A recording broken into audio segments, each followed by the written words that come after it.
Hi, my name is Christine Osinski, and I've been a working artist for a long time. I work primarily in photography.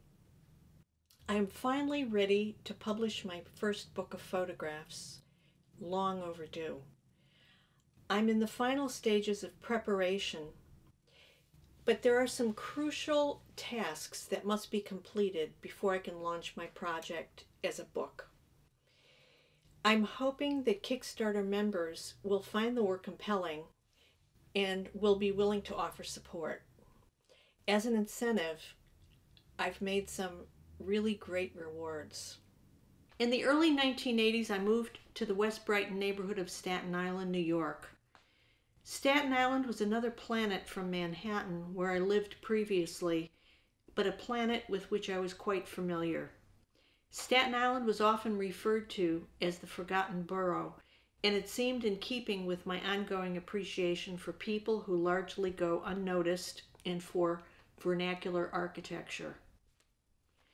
I grew up on the south side of Chicago in a working class neighborhood. Although I haven't lived in Chicago since my early 20s, my experiences of the harshness and toughness of working class Chicago have continued to inform my choices and my work.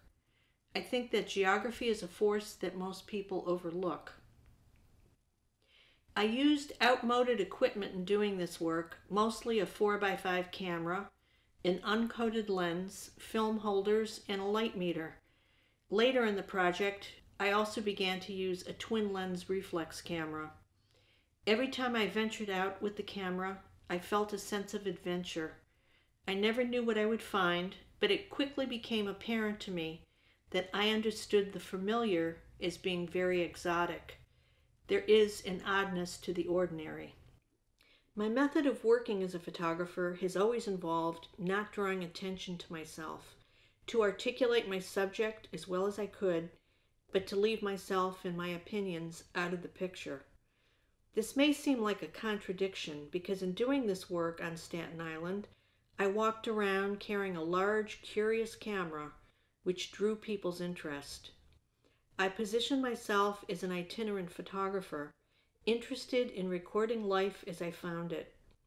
The camera became a transitional object between my subjects and myself, a conversation piece, a way to negotiate picture taking. People seemed willing to have their pictures taken by me using this large camera. I believe that these photos comprise an interesting document, not only of Staten Island, but of working class American culture in the late 20th century. For the past few years, I have been hard at work selecting images, making high-res scans, and editing the pictures. My next move is to contact publishers. I envision publishing this work as a book with accompanying exhibitions. The money raised from Kickstarters will be used to complete the preparation of the image files for reproduction, produce work prints and museum quality exhibition prints, and hopefully offset the actual production costs in getting the book published. With your help, I can finally bring this project to the next level. Thanks for looking, and I really appreciate your interest in my project.